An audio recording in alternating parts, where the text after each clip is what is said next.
Guys, good morning. Welcome back sa aking YouTube channel. For today's video, check natin ang 2024 Honda City 1.5 VCVT Platinum White Pearl. So ito yung second to the highest variant ng ating Honda City. Then ang kanyang price is 1,093,000 pesos. So tour ko na kayo ngayon guys sa ating featured unit for today.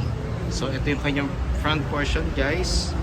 So naka-ano na tayo guys, naka halogen projector headlights na tayo with daytime running lights. Then ang maganda ngayon sa V variant guys, meron na siyang fog lamps, halogen. Then yung front accent garnish niya, kung mapapansin nyo guys, mas sharp na siya. So compared dun sa previous model, para mas mabigyan kayo ng executive yet sporty look na front. Then matte black front grille. Then sa taas naman meron siyang chrome finish. Yan. So pakita ko ulit muna yung front portion natin guys. So regarding naman sa engine guys, 1.5 CVT or 7-speed automatic. Then 121 horsepower and 145 Newton meters of torque. Double overhead cam. Mas nag-improve ang engine ngayon ng Honda City natin compare sa mga previous model. So mas powerful yet fuel efficient siya. So guys, front wheel drive nga rin pala ang ating Honda City. Then pakita ko naman ang passenger side. Yan. Kung mapapansin nyo, napaka-executive talaga ng itsura ng ating Honda City.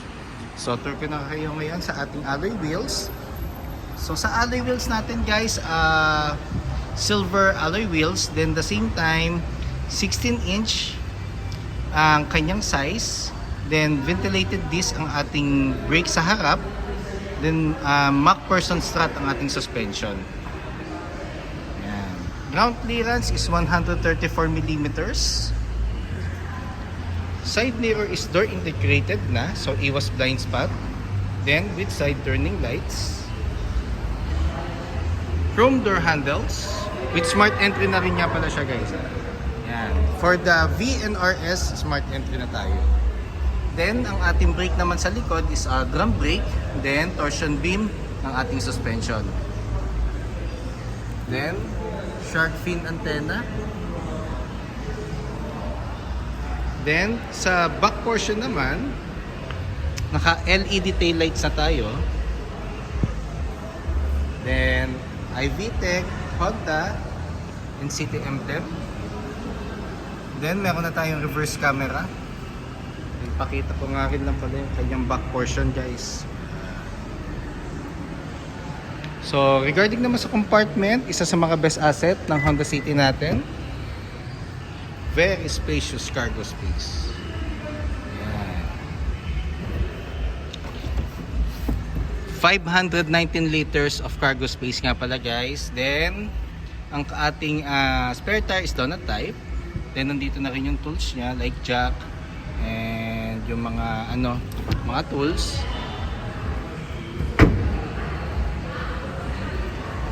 Then kita ko naman yung driver side. So ito yung executive side talaga or yung mas conservative side ng ating Honda City. Then, fuel tank capacity is 40 liters. Normally, ang nakalagay pag nagta-turnover kami is unleaded. So, kung gusto nyo mag-higher octane, wala namang problem. Basta kailangan all the way, isang octane lang ang gagamitin natin. Ayan. So, tour ko naman kayo ngayon sa ating back portion. So, sa sides naman, meron siyang urethane and fabric accent sa gilid. Then, fabric ang seats natin guys. For the seats. Then, ang ating seating is light gray. Then, meron na rin tayong aircon vent dito sa ating middle section. Yun. So, ang mga aircon vent kasi sa sedan, it's more on mga pang executive cars yan like yung mga Accord. Pero ngayon, ang ginawa nila, nilagay na rin nila sa City para at least yung quality and the same time yung kanyang features is more on premium side na. Ayan.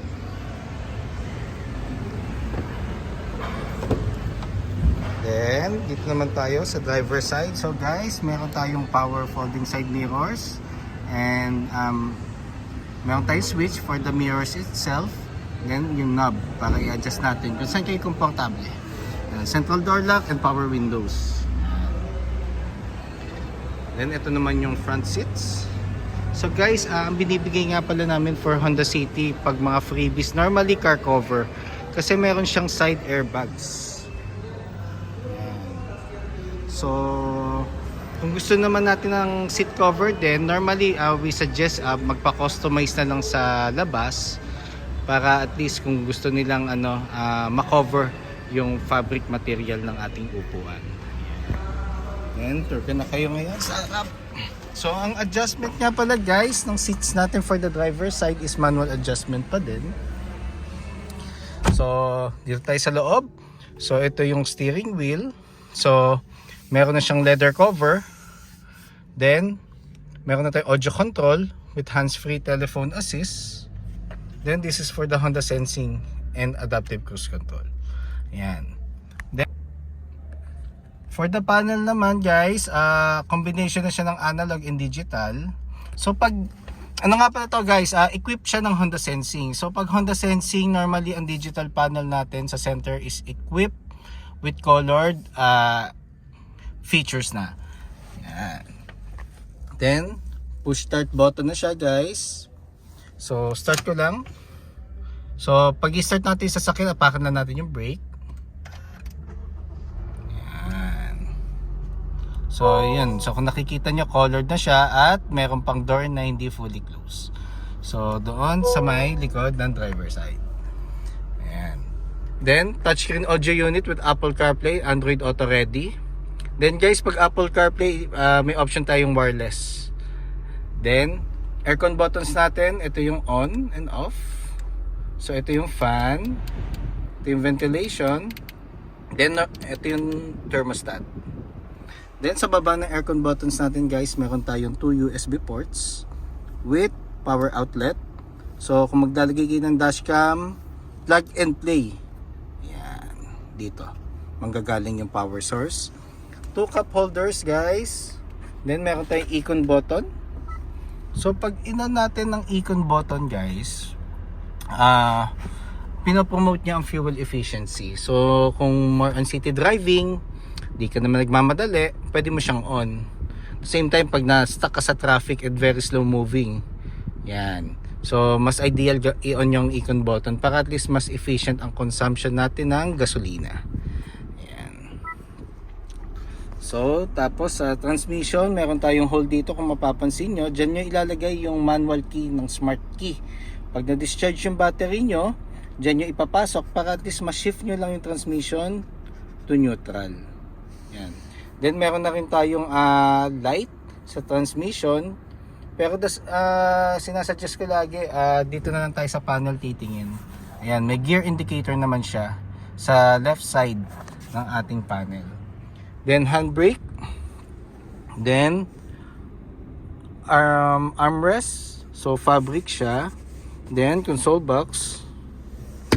Then sa dashboard natin guys, combination siya ng glossy black accent with urethane and leather material. Then glove box. Yan. Then guys, ano nangyayari pala to, equipped na rin siya ng Honda Sensing. So additional safety feature siya. So lahat ng Honda City variants natin meron na siyang Honda Sensing. So yun yung maganda sa facelift na Honda City. So guys, pag may concerns kayo about quotations, discounts, even parts and service appointment, don't hesitate to call or text 0906-386-8937 or visit me at 141 Quezon Avenue, Quezon City. And look for me, Ross Oliver Cruz, ang inyong friendly sales executive here at Honda Cars Quezon City. Looking forward to meet you here guys, and kindly subscribe na nga rin pala sa aking YouTube channel. Thank you and God bless.